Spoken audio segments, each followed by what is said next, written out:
Alright everybody, what up? It's your boy Rob, once again joined by Dan. Hello. Coming at you with some more Pauper Magic the Gathering. This time we're playing a deck that I found perusing the Magic Gathering Goldfish site. Oh, this isn't your own brew? No, it has some things in it that are different, but okay. Anyway, link in the description to that deck so everybody knows that I'm not actually trying to be that much of a hack fraud. Anyway, here we go. Let's start off with the lands here. We got 8 forests and 8 islands. Wow. Yeah, it's pretty good because we're playing a Simic Proliferate Evolve deck. And, wow. Yeah, it's good. Alright, anyway, and we also have 4 Thornwood Falls, dual land comes play tap, gain a life. Everybody knows what those do by now. Yep. Oh, and 1 Simic Guildgate, just in case those ones do not stack up, or whatever. Anyway, moving on to the 1-drops, we have Cloudfin Raptors, a 0/1 for 1 mana, flying, and evolve. And what evolve does is whenever a creature enters the battlefield under your control, if that creature has a greater power or toughness than this creature, you get to put a +1/+1 counter on this creature. Moving forward, we have a Singleton Hunger of the Howl pack. Whenever a creature you control dies, I get to put 3 +1/+1 counters on that creature. Or instead I can just put a +1/+1 counter on the creature, if I need to. If you really hate getting value out of your cards that much, yeah. In an emergency. Wow, that's almost like a strictly better giant growth. Well, a creature has to die. We all remember how Ulvenwald Bear worked out. Yeah, but this is an instant rather than a creature and only costs 1 mana, so... No, they're the same. It's the same card. Okay. Anyway, we have 4 Servant of the Scale. He comes into play with a +1/+1 counter on him. And if he dies, I get to move all +1/+1 counters on him to another creature of my choice. Can you believe that? He serves you even in death. He does. And onto the 2-drop slots, we have 4 Thrumming Bird, recently downgraded from uncommon to common. It's a 1/1 for 2 with flying, and whenever he deals combat damage to a player, I get to proliferate, which allows me to put a +1 or a counter, any kind of counter I want. I put another one on in addition. Yeah. Can I just read the description? Yeah, do it. I'm retarded. You choose any number of permanents and/or players with counters on them, then give each another counter of a kind they already have. Wow, that was way more eloquent than what I was saying. Yep. Anyway, we have Wall of Roots as the 2-drop slot. It's a 0/5. Triggers evolve pretty well. And there's Defender, and I get to put a -0/-1 counter on it. And I get to add green to my mana pool. But I can only do that once a turn. That's true. Works really well with Proliferate. Okay. It's no Wall of Wood. Well, you choose to proliferate, so you don't have to... I know, it was a joke. Oh. I was making a joke, Dan. Okay, I just thought you didn't know how to play this game. Yeah, that's also true, but this time I was making a joke. Oh, okay. Also, we have Shamble Shark. It's a 2/1 with Flash. Goblin Piker with Flash. It's a fish crab. Look at that! It's a fish crab! And this guy, he also has Evolve. So, I mean, that's pretty good, right? Yeah. 2/1 Flash Evolve. Can't do much better than that. I bet you could, but... You'd be hard-pressed to do that. On to the 3-drops. We have 4 copies of Mana War from different sets.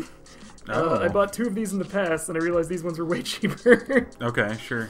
Anyway, it's a 2/2 for 3 when it comes into play. I get to bounce a creature. Pretty neat. It's some value, yeah. You know, it's kind of like the only removal we have in the deck, so... Okay, okay. We're gonna try and make that work, though. We're gonna try and make it work. Sure, I mean, it's like a grizzly bear, but better. And it costs 3 mana. It's like an unsummon tied to a grizzly bear. That's great. It's amazing. Then we have Steady Progress. 3 mana cost, instant, draw a card, and proliferate. Okay. You know, pretty standard. Only 2 of, because, I don't know, I'm on the fence about this guy. Yeah, I don't... Yeah, okay.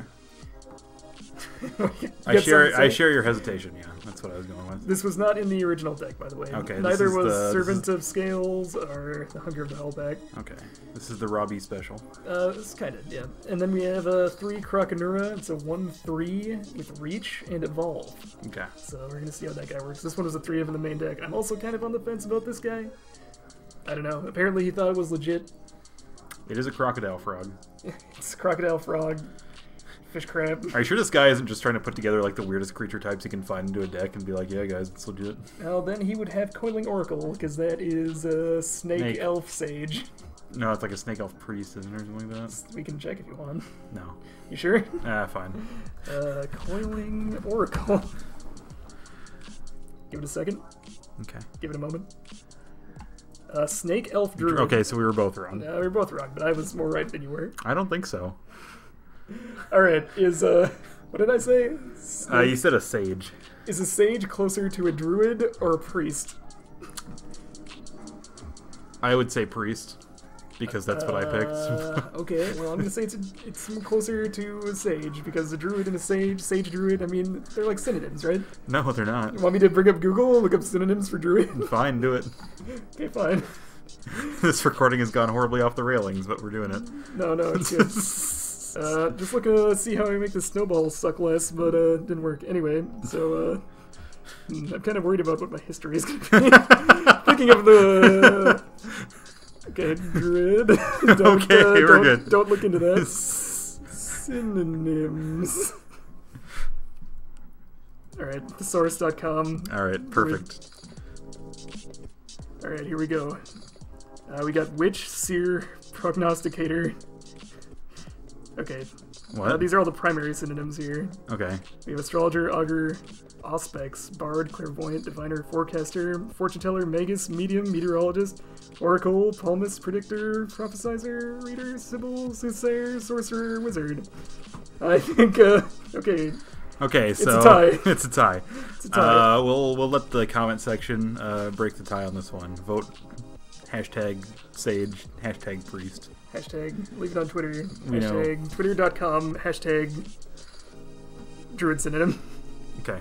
Anyway. Let's get this trending, boys. Alright, Critical Transmuter in the 4-drop slot. This is also an interesting piece of tech that I found. I did not know about this card before I read the Magic the Gathering Goldfish thing. So anyway, it's a 3/1 flash with flying. Flash flying, 3/1 flash flying for 4. Yeah. When Critical Transmuter enters the battlefield, switch target creature's power and toughness until end of turn. Which could be interesting, I guess, maybe? I don't know. It just kills walls instantly. It does. So if anyone's playing any opposing wall of roots, we got them on lock. Moving on, in the 4-drop slot, this is another piece of raw B secret technology here. Yep. We got Penumbra Spider. It's a 2/4 for 4, standard giant spider. Yep. But when it dies, I get to put a black spider token that is also a 2/4 onto the battlefield. Ah, okay. Look at that. So it could potentially trigger Evolve twice, it can block Flip Delver of Secrets. It just does everything you could ever want. Yeah. And that's why I have that as a 3-drop. Okay. Standard 2 of Mull Drifter, it was a 3 of in the original deck. But I figured this guy, Walker of the Grove, basically is a 5-drop. Because what I can tell, I haven't actually played this deck before, so this is going to be an adventure for all of us. Okay, gotcha. The evoke cost is 5. Yep. And when you evoke something, it comes into the battlefield and dies, right? Yeah. But when this guy dies, he leaves a 4/4 token. Yep. So for 5 mana, you get a 4/4 and can potentially trigger Evolve twice. That's correct, yes. Which seems pretty neat to me. Yep. I don't know. We're going to find out and see just how sweet it is. Okay. Moving on to the sideboard. This is sort of a... This is all my creation here. Okay. I don't know.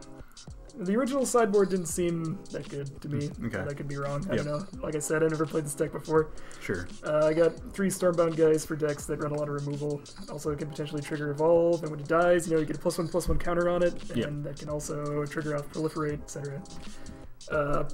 4 Hydroblast, counter red spells. Very good against mono red, obviously, and you need a lot of cheap mana cost removal spells for the Kiln Fiend deck. So that's why I got these guys in there. Solid. 4 Narcolepsy, pretty good against Angler decks, etc. Yep. We've been over Narcolepsy in the past. I don't think we've ever drawn it, but...